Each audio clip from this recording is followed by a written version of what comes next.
This is Matthew Cratter from Trader University, and today I want to answer the question, non-custodial wallet. What does that really mean? We've been talking about how it's important not to store your Bitcoin on an exchange or on a paper wallet, and in the process of discussing this yesterday, there were a lot of questions about the differences between custodial wallets, non-custodial wallets, self-custodial wallets, etc. So I thought I'd talk about that today. In order to do that, we're going to have to revisit George Orwell, 1984, and Orwellian language. Let me translate this Orwellian language for you. Non-custodial wallet, what that means is something that belongs to you and that you control completely. Here's an example of a non-custodial wallet. It's a men's wallet and it has cash in it. This cash is very private. This cash is in control of the owner. It cannot be turned off, it can't be canceled, and it comes, as we said, with large privacy benefits. Now, this is something that regulators and petty bureaucrats and other rent seekers absolutely hate, and this is one reason they're trying to move us away from cash and move us completely to digital currencies, ultimately central bank digital currencies, because these are much easier to use to control people. And so as part of this, instead of just calling it your money, especially when it comes to Bitcoin, they decide to call it not a non-custodial wallet as a way of implying that there's something wrong about this or something weird or something unusual about you having a wallet where you have your own money in it. The kind of people who want to do this are people like Christine Lagarde, the head of the ECB, the European Central Bank, who's been repeatedly calling for regulating Bitcoin's funny business. Of course, she's had her own little bit of funny business.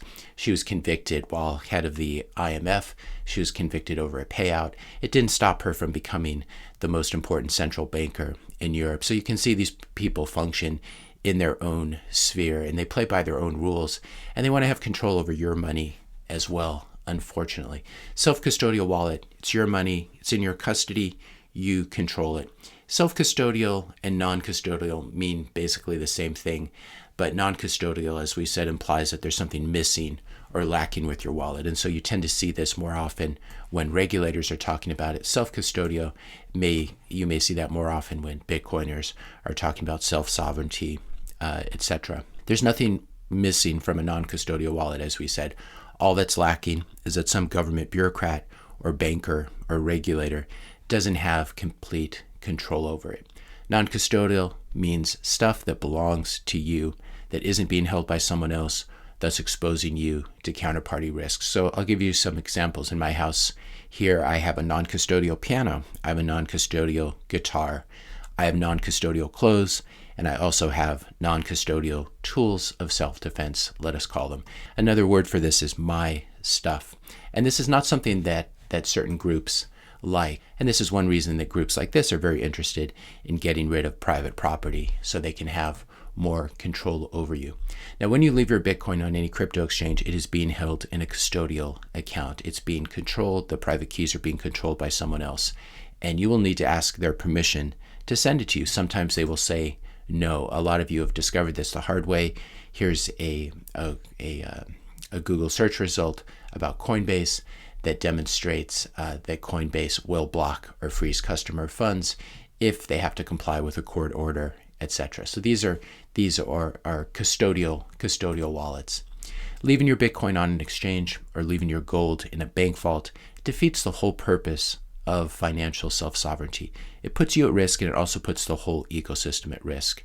So if everyone keeps their Bitcoin on exchanges like Coinbase and Gemini, it puts the Bitcoin ecosystem at risk in case there's a big hack at one of their custodians. Also, likewise with gold, the classic example of this was in 1933, Executive Order 6102, where President Roosevelt in the US confiscated all the gold. And this was very easy to do because it was being held in custodial accounts, in other words, in bank vaults.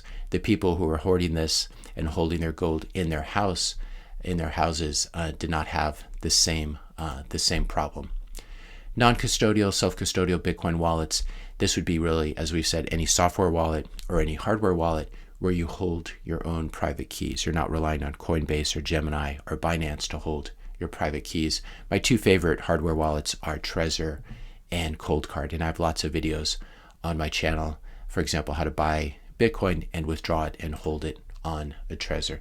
So this is becoming increasingly important to understand these differences, especially in light of what the EU Parliament recently did, passing a bill requiring mostly exchanges to KYC non-custodial wallets. So what this means is if you bought your Bitcoin on a European exchange, if this becomes law and becomes enforced, you would need, the exchange would need to identify you before it would allow you to withdraw that Bitcoin. Now, in this case, they would already know who you are because you have a KYC account, but this would apply to any movement of Bitcoin on wallets where you hold the private keys. And this is really a double standard because Europe doesn't trace all cash amounts of euros that you hold in your pocket. There's some limit, whatever it is, 500, 1,000, 5,000 euros. I'm not sure exactly what the number is, but this would apply a stricter rule to crypto and to Bitcoin. Now, it looks like this still needs to be approved by the national ministers and by everyone meeting together in the EU Council. But if this becomes law, this is really not good for Europe. It's not going to hurt Bitcoin. It is going to hurt Europe and its development into the age of Bitcoin. So how to get around this? The number one answer, and please forgive me for saying this, but seek to exit the open-air prison that is known as the EU. It's just a question of how much of this you're willing to put up with. If you're enterprising, if you don't like what's going on, vote with your feet and deprive these people of your talents and your taxes. And yes, I know the US is rapidly becoming an open-air prison. Two, we have a lot of problems here, but we still have a basic Bill of Rights. We still have the First Amendment. We still have the Second Amendment, even though they don't work perfectly. They're much, much better, in my opinion, than the situation in Europe. This is not the Europe of your ancestors or my ancestors who came from Europe. So don't take this as any slight against Europe. I love Europe. I've spent a lot of time there.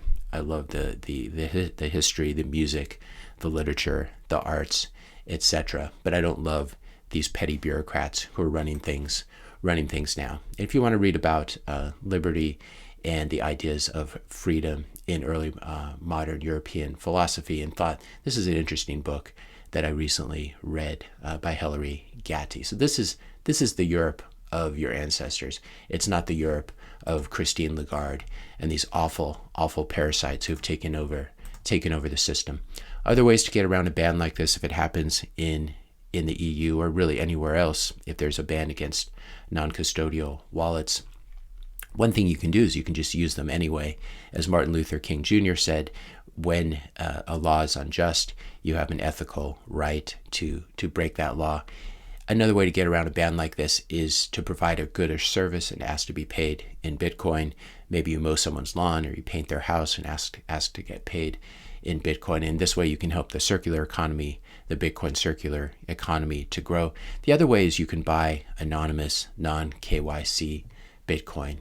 And this is something you can go down the rabbit hole on Google. I have now 5 lectures on it in my paid course on my website. I just added a 5th lecture, the 5th tool that you can use to buy Bitcoin anonymously without having to give up your personal information. In other words, non-KYC, anonymous Bitcoin. And I think developing these skills is going to be increasingly important. In this course, I also teach you how to run your own node, how to hook up a hardware wallet to your node, how to coin join, and how to buy Bitcoin anonymously, among a number of other things. So do check that out. If you've exhausted all the free content on YouTube, start with my YouTube channel. And when you're ready to really up your Bitcoin game and get serious about this and prepare for the kind of decade that this is going to be, and to learn how to run your own self-sovereign tools, you can check out the paid course. I'll stick a link in the description notes below.